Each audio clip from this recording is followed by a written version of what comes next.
आज हम बात करेंगे एंगुलर में इंटरसेप्टर्स क्या होते हैं, क्यों हम इन्हें यूज़ करते हैं, ठीक है, और क्यों ये नेसेसरी है। तो एंगुलर इंटरसेप्टर एक तरह की सर्विस होती है, ठीक है, जिसको हम यूज़ करते हैं टू सेंड, जब डेटा हम भेजते हैं सर्वर पे तब, ठीक है। तो वो बेसिकली एक ब्रिज की तरह मान लीजिए यूज़ करते हैं, या पाइपलाइन एक तरह से, ठीक है। जैसे कि यहाँ पे एक इमेज में दिखा हुआ है कि हमारी एंगुलर ऐप रन हो रही होती है और हम रिक्वेस्ट भेजते हैं सर्वर पे, ठीक है, और वहाँ से रिस्पॉन्स आता है। तो आप इसके बीच में एक पाइपलाइन क्रिएट कर सकते हैं जो आपके डेटा को मॉडिफाई कर सकती है, ठीक है, एट द लास्ट पॉइंट, कि इसके बाद कोई छेड़छाड़ नहीं हो सकती। रिक्वेस्ट को मॉडिफाई कर सकती है, रेस्पॉन्स को मॉडिफाई कर सकती है, रिक्वेस्ट में हेडर ऐड कर सकती है, और कोई कस्टम यूआरएल पे अगर आपको रिक्वेस्ट करनी है तो कर सकती है, ठीक है। We can modify HTTP headers, modify the request body, set authentication और authorization token, ठीक है, जो कि हमारी एक रिक्वायरमेंट होती है जब भी हम किसी ऑथेंटिकेटेड ऐप के साथ काम करते हैं, ठीक है। या फिर अगर हमें रिस्पॉन्स को मॉडिफाई करना है, फिर एरर हैंडल करनी है। तो अब शुरू करते हैं इसकी इम्प्लीमेंटेशन कैसे करते हैं। तो हम आ गए अपने एंगुलर के कोड में, जहाँ पे हमें एंगुलर का प्रोजेक्ट इंस्टॉल करना है। तो हम एक नई ऐप बना लेते हैं एन CLI कमांड के थ्रू। एन जी न्यू, आप थोड़ा सा जूम कर देते हैं ताकि और ज़्यादा विजिबिलिटी हो। ANGINT, angular interceptor, okay. तो ये मुझसे पूछ रहा है कि राउटिंग, तो राउटिंग की बेसिकली अभी तो ज़रूरत है नहीं, लेकिन फिर भी जस्ट कर देते हैं। CSS के लिए पूछ रहा है which type of CSS I want to use, CSS, CSS slash. तो अभी हम CSS के साथ कोशिश करते हैं। अब ये देखिए, इसने बेसिक फोल्डर स्ट्रक्चर क्रिएट कर दिया है और ये हमारे लिए जो डिपेंडेंसीज हैं एंगुलर की, वो इंस्टॉल करना शुरू कर रहा है। एंगुलर का स्ट्रक्चर जिसको ना बताओ, तो ये कुछ फोल्डर्स हमारे आते हैं, हमें बेसिकली ऐप फोल्डर के अंदर अपना काम करना रहता है। असेट्स में हमारे style, CSS, external JavaScript file जो भी लगती है। इन्वायरमेंट फाइल का भी अपना एक इम्पॉर्टेंट रोल है, वो मैं आपको नेक्स्ट वीडियो में बताऊंगा, अगली वीडियोस में, कि किस तरह से हम इन्वायरमेंट बेस्ड बिल्ड बनाते हैं और क्यों ज़रूरी होता है, क्या इन्वायरमेंट प्रोडक्शन में रिक्वायरमेंट होती है, क्या नहीं होती है, ठीक है, और किस तरह से हमें ये हेल्प करता है while deploying the app. Index dot H T M L के बारे में तो आपको पता ही है, जो रेंडर होती है ऐप डैश रूट, एक कंटेनर की तरह काम करता है। ये बेसिकली एक सेलेक्टर है, ठीक है। यहाँ पे आप देख रहे हैं कंपोनेंट डेकोरेटर में, तो ऐप डैश रूट, और इसको हमने अपने index dot H T M L में कॉल किया हुआ है। ये बेसिक ऐप कंपोनेंट हमारे पास रेंडर हुआ है, ठीक है। हम इसका सारा कोड हटा देते हैं और इसमें बेसिकली लिखते हैं कि H2 interceptor, okay, so that's it. तो सबसे पहले हम अपने कोड को रन कर लेते हैं, so that you can get idea कि क्या चल रहा है। Now we'll open a new window in browser and go to default port. So localhost 4200 एक डिफॉल्ट पोर्ट होता है जिस पे एंगुलर सबसे पहले रन होता है, ठीक है। तो हम बात कर रहे थे इंटरसेप्टर एक सर्विस होती है। तो यहाँ पे हमारा प्रोजेक्ट कंपाइल हो रहा है, ठीक है। तो जब भी हम ngserve कमांड चलाते हैं डायरेक्टली, तो जो कंपाइलेशन मेथड होता है वो होता है JIT, जस्ट इन टाइम। तो ये बेसिकली जो करंट रूट हमने यहाँ डिफाइन करे होते हैं राउटिंग में, उसको उठाता है। अभी तो हमने कोई रूट ऐसा डिफाइन नहीं करा है, एक सिंगल कंपोनेंट है, ठीक है। So let the dependency install, after that we move forward.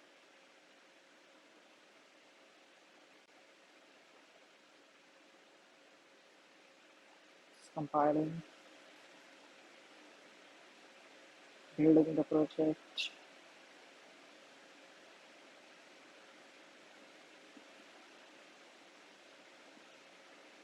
Okay.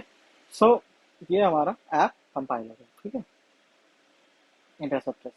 अब हम क्या करना है, हमें एक बटन बना लेते हैं, मान लीजिए सबसे पहले suppose button, okay, get data.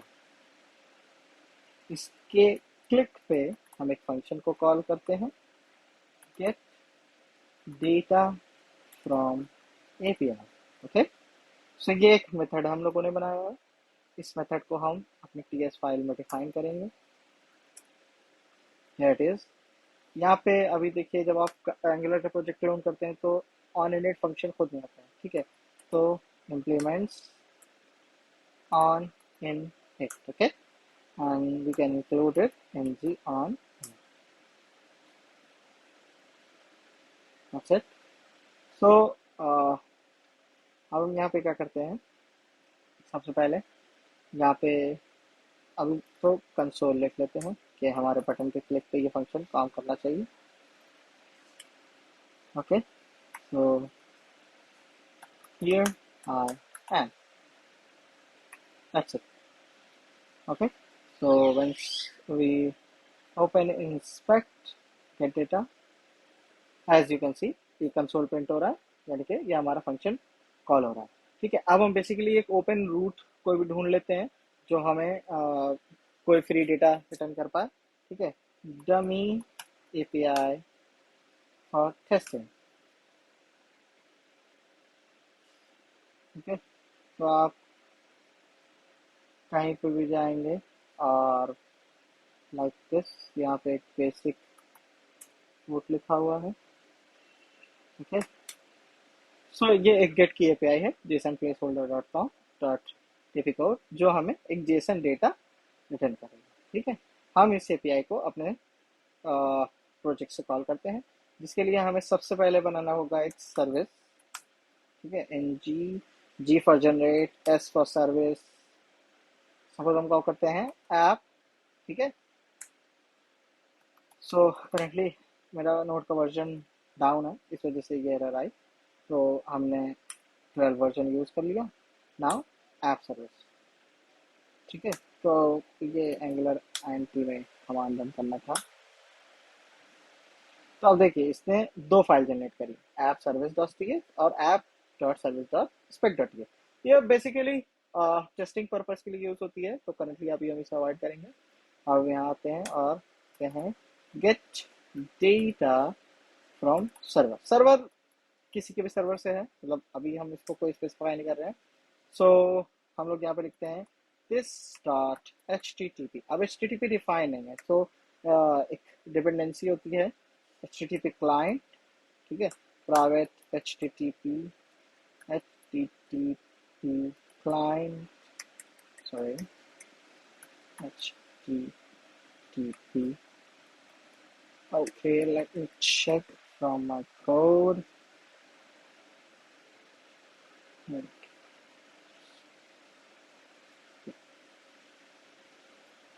So here it is. It is HTTP client. I was looking for it. Okay. So ये HTTP client module जो हमें required होता है to interact with the APIs. ठीक है, तो this dot HTTP this इसके specifier get। अब क्योंकि जो हमने ब्राउजर पे API ऐड करी है ये get की API है। ठीक है, तो dot get now ये हमारा जो पाथ है एपीआई से डेटा लाने का। ठीक है, सो रिटर्न।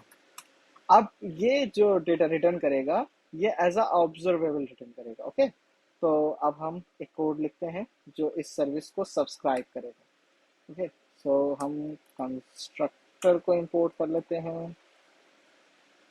ओके, हम कॉल करते हैं प्राइवेट माय सर्विस। आप इसको कुछ भी नाम दे सकते हैं जिससे आपको डेटा फेच करना है। ठीक है, तो अभी हमने ऐप सर्विस बनाई है, तो विजुअल स्टूडियो कोड में इंटरलेशंस मिलते हैं जिससे आप डायरेक्टली इंपोर्ट कर सकते हैं। ठीक है, अब हम यहाँ पे लिखेंगे this dot my service dot, अब वहाँ पे हमने एक मेथड बताया था ये डेटा फ्रॉम सर्वर। ठीक है, अब हम लोग लिखते हैं डॉट सब्सक्राइब। ठीक है, पहला पैरामीटर हमें मिलेगा रेस्पॉन्स का,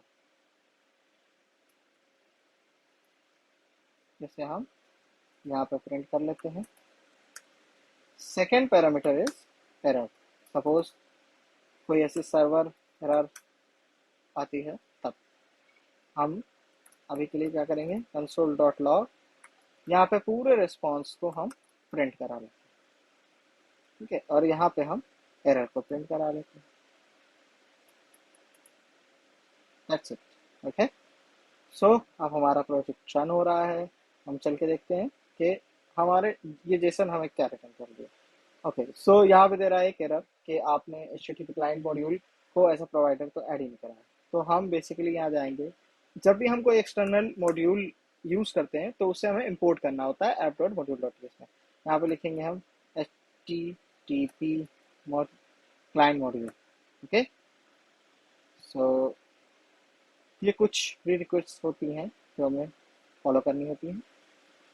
ठीक है, सो आप देखिए यहाँ पे सक्सेसफुली एरर चली गई। नेटवर्क में जो हमें API हिट करनी है वो होगी। अब क्लिक करते हैं गेट डेटा पे। ठीक है, अब क्या हुआ, जैसे ही हमने गेट डेटा पे क्लिक करा इसने एक API हिट करी। ठीक है, उसका पाथ ये था, मेथड, और ये उसका रेस्पॉन्स आया। ठीक है, तो रेस्पॉन्स को जब हम प्रिंट करेंगे तो ये कुछ इस तरह से आ रहा है। ठीक है, तो ये था एक बेसिक मैकेनिज्म जब हम किसी एपीआई को हिट करते हैं। अब सपोज ये तो एक फंक्शन है, अब अगर हमारे पास मल्टीपल फंक्शन है और हमें कोई हेडर सेट करना है, ठीक है, और वो हेडर हम चाहते हैं हर एक फंक्शन में लिखा हो। सपोज देर आर, अभी यहाँ पे एक फंक्शन है, अभी अगर हम इसकी मल्टीपल फंक्शन लिख दें और हमें एक कस्टम हेडर पास करना हो तो वो हर एक फंक्शन के लिए बार बार करना पड़ेगा। ठीक है, तो which is time taking, but वो टाइम टेकिंग के साथ साथ एक गुड प्रैक्टिस भी नहीं है। ठीक है, गुड प्रैक्टिस हमेशा ये होती है कि आप एक ऑप्टिमाइज कोड लिखें, ठीक है, विच इज इजीली रीडेबल और जिसको आप इजीली मॉडिफाई भी कर पाए। ठीक है, सो अब हम बढ़ते हैं अपने इंटरसेप्टर की तरफ। ओके, एक सर्विस क्रिएट करते हैं, G for generate, S for service, app interceptor। Okay,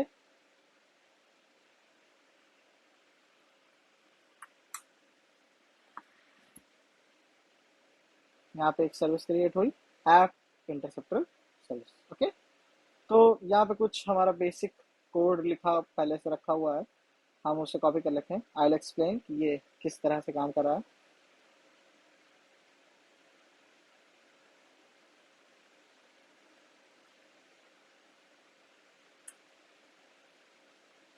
ठीक है, अब ये कुछ इसकी डिपेंडेंसीज थी जो हमें रिक्वायर्ड करनी है। ठीक है, तो मेरा आई पेस्टेड फ्यू ऑफ देम।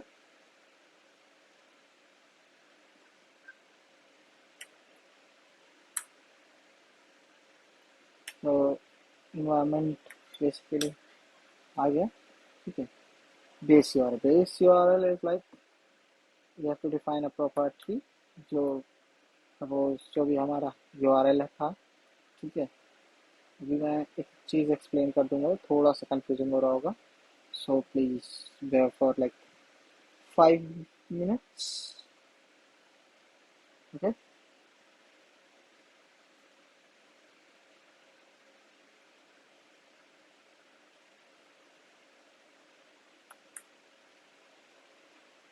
सो है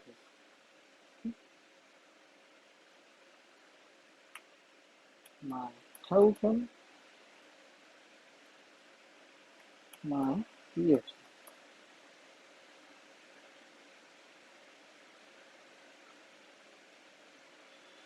सो अब ये एक हमारा इंटरसेप्टर सर्विस प्रिपेयर हो गया है। बस हम बता देते हैं हम लोग को क्या क्या डिपेंडेंसी थी। HTTP request to handle the request, HTTP handler, HTTP event, कब हमारे पास रिक्वेस्ट आए, कब इसे मॉडिफाई करना है। ठीक है, response, error response, that's it. और router, if you want to navigate on the basis of response तो हम राउटर का यूज कर लेते हैं। ठीक है, सो इंटरसेप्ट फंक्शन है। ठीक है, ये क्या करेगा, इसके पास पूरी रिक्वेस्ट आएगी और ये एज ऑब्जर्वेबल है। अब यहाँ पे हमने रिक्वेस्ट को क्लोन कर दिया कि जो हमारा बेस URL है, जो हमारा बेसिक एपीआई यूआरएल होगा वो प्लस नेक्स्ट रिक्वेस्ट। उसके बाद हमने यहाँ टोकन ऐड किया। टोकन इज लाइक हमारा कोई ऑथेंटिकेशन टोकन हो जिसे हम लोकल स्टोरेज में रखे हैं या फिर कुकीज में, ठीक है। तो अब क्योंकि आपको हर एपीआई के लिए यूजर को ऑथराइज कराना है, तो बार बार आप लोकल स्टोरेज से ना निकाल के आप सिंपली इंटरसेप्टर में वो लॉजिक इंप्लीमेंट कर सकते हैं, ठीक है। तो इसने क्या करा है, रिक्वेस्ट को क्लोन करा, उसमें हेडर सेट करा एंड रिक्वेस्ट को आगे पास कर दिया। तो रिक्वेस्ट हमारी सेंड हो गई। अब जब रिक्वेस्ट हमारी आई तो हमें दो चीजें मिली, HTTP response, HTTP error response. और रिस्पॉन्स में क्योंकि हमें अगर कोई मॉडिफाई नहीं करना है तो will leave it as it is.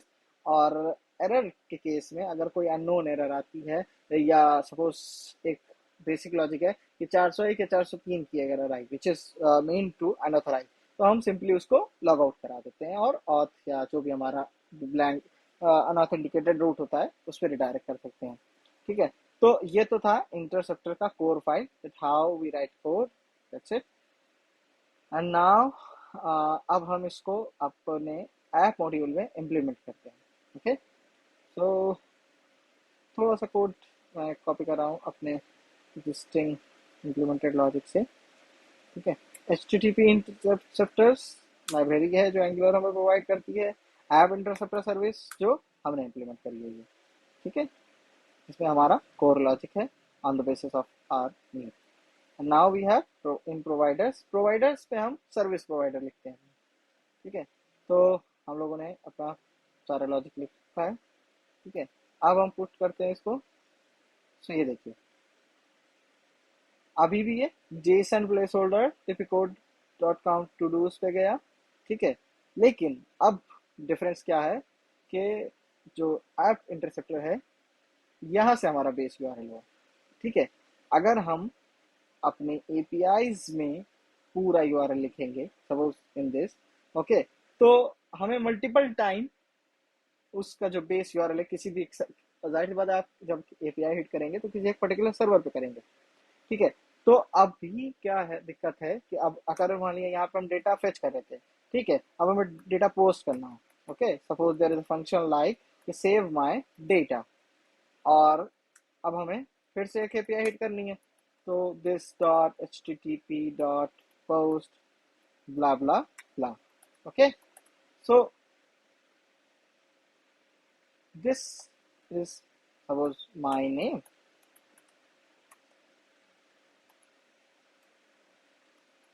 Testing, okay. तो अभी दिक्कत क्या है कि अगर हम बार बार https स्लैश स्लैश माई डोमेन डॉट कॉम स्लैश जितनी भी हम फंक्शन लिखेंगे उतनी बार हमें यूआरएल रेप्लिकेट करना पड़ेगा। और सपोज हमारा सर्वर बदल जाता है या सर्वर को किसी और आईपी पे या किसी और डोमेन पर डिप्लॉय करना है या प्रोजेक्ट को क्लोन करके कहीं और डिप्लॉय करना है, तो हमारे लिए काफी डिफिकल्ट टास्क होगा कि हम हर एक एपीआई को निकालें और उसमें बेस यूआरएल चेंज करें, ठीक है। तो इस सबसे पहला फायदा हमारा ये हुआ कि कोड यहाँ पे ऑप्टिमाइज हुआ कि हमने अपने बेस यूआरएल को इन्वायरमेंट में सेव कर लिया और उसको इंटरसेप्टर सर्विस में कॉल करा। तो अब क्या होगा, जो हमारा लास्ट का रिक्वेस्ट यूआरएल है वो वैसा ही रहेगा और बेस यूआरएल हम जब चाहें जितनी बार चाहे बदल सकते हैं बिना किसी कंफ्यूजन के, ठीक है। सो पहला ये फायदा हुआ। दूसरा फायदा क्या है कि अब हमारे पास क्या होता है कि जब हम ऐप पे काम कर रहे होते हैं तो हमारे पास अनऑथेंटिकेटेड रूट भी होते हैं, ऑथेंटिकेटेड रूट भी होते हैं। जब हमारे पास ऑथेंटिकेटेड रूट है, अब सपोज एक ऐप है, कोई भी एक छोटी मोटी ऐप होगी, तो 20 से 25 एपीआई आपके पास ऑथेंटिकेटेड होंगी। तो या तो फिर आप 20 से 25 बार वो सेम लॉजिक लिखें कि डेटा लोकल स्टोरेज से अपना टोकन उठाएं और बार बार कस्टम फंक्शंस लिख के एपीआई हिट कराएं जो कि आपको इस एपीआई करना होगा। अब यहाँ एक फाइल है, आपकी मल्टीपल फाइल भी हो सकती है। तो इस चीज को बचने के लिए, ये कोड ऑप्टिमाइज करने के लिए हमने ये लॉजिक इंटरसेप्टर में रख सकते हैं, ठीक है। तो अब इंटरसेप्टर में ने क्या चेक करा कि टोकन है अगर और यूजर है, तो इन दोनों को एज हेडर में भेज दिया। आप हेडर में और इंफॉर्मेशन भेज सकते हैं, एक्स्ट्रा पैरामीटर भेज सकते हैं, अपनी बॉडी मॉडिफाई कर सकते हैं, ठीक है। तो अब हम आपको दिखाते हैं जो पहले रिक्वेस्ट जा रही थी, ठीक है, उसमें अगर आप ये देखेंगे तो ये देखिए आप x access user my user, ये वो हेडर है जो मैंने अटैच किया, ठीक है, और बहुत इजीली। ठीक है, तो टोकन ऑथराइजेशन लिखा है। ठीक है, सपोज अगर हम यहाँ लिख देते हैं एक्स एक्सेस टोकन। ओके, तो ये एक की बन जाएगी जिसमें हमारा टोकन जाएगा। Here it is X access token, X access user. So ये एक मैकेनिज्म है, बहुत ही एफिशिएंट है, और हमें मतलब एक बेस्ट प्रैक्टिस के लिए, एक अच्छे कोड के लिए, मतलब एंगुलर के हर प्रोजेक्ट में इंटरसेप्टर के द्वारा ही काम करना चाहिए। तो ये हमारे एफर्ट को बहुत ही ज़्यादा रिड्यूस कर देगा, और वेन एवर हमें रीवर्क करना है या कोई मॉडिफिकेशन करना है तो हम इसको बहुत इजीली अचीव कर सकते हैं। ठीक है, सो सपोज अब अगर हमें रेस्पॉन्स में कोई मॉडिफिकेशन करना है, या रेस्पॉन्स को फिल्टर करना है, या फिर अगर आप किसी ऐसे सर्वर पे बहुत सेंसिटिव डेटा काम कर रहे हैं जहाँ पे आपको रिक्वेस्ट भी इनक्रिप्ट करके भेजनी है और रेस्पॉन्स भी डिक्रिप्ट करना है, तो आप उसके लिए इस चीज़ को यूज़ कर सकते हैं कि आप यहाँ पे अपने क्वेरी पैरामीटर या बॉडी पैरामीटर्स को इनक्रिप्ट कर लें, और फिर रिक्वेस्ट को आगे पास कर दें, और जब आपके पास रेस्पॉन्स आता है तो आप यहाँ पे डिक्रिप्शन का लॉजिक लगा सकते हैं। So which will be also one time event which will save your time, and the code will be optimized and which is easily upgradable, और इसकी रीडेबिलिटी बहुत ज़्यादा बढ़ती है। सपोज अब आपके पास एन नंबर ऑफ एपीआईज है जहाँ पे आपको चेक करना है if the user is unauthorise. अगर यूजर अनऑथराइज है तो आपको रिडायरेक्ट करना है टू अ पर्टिकुलर पेज, तो वो लॉजिक भी यहाँ पे लिख सकते हैं। On the basis of error code आप यूजर को अपने अकॉर्डिंग रिडायरेक्ट कर सकते हैं। सो आई होप HTTP इंटरसेप्टर आपको समझ आया होगा।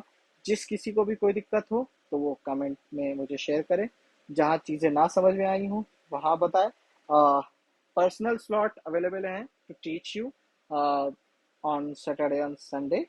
So if you think it is a good topic, please hit like and subscribe my YouTube channel. And well, I'm quite new. Basically, I do not have motive to earn money from YouTube or to become like very popular for earning money. My motive is के जो चीज़ें मैंने सीखी हैं वो मैं और लोगों तक कैसे एस्केलेट कर सकूं, क्योंकि there are an number of people who are writing programs, who are practising, who are making an number of project, लेकिन जो एक ऑप्टिमाइज वे है किसी भी चीज़ को कंप्लीट करने का, मेरे हिसाब से लोगों तक वो जाना चाहिए, ताकि एक कोड स्ट्रक्चर सेम होता चला जाए लोगों, सो दैट अगर कभी भी हमें किसी का कोड शेयर करना है, किसी कोड कॉपी करना है, तो वो एक कॉमन हो और कोडिंग का एक स्ट्रक्चर सेट होता चला जाए। तो किसी को भी कोई डाउट हो प्लीज़ कमेंट करें, और इस चैनल को सपोर्ट करने के लिए सब्सक्राइब करें, शेयर करें wherever you can. Thank you. किस कहीं पे भी कोई चीज़ ना समझ में आई हो, feel free to ask. Thank you, bye, and please subscribe CodeGen। Thank you.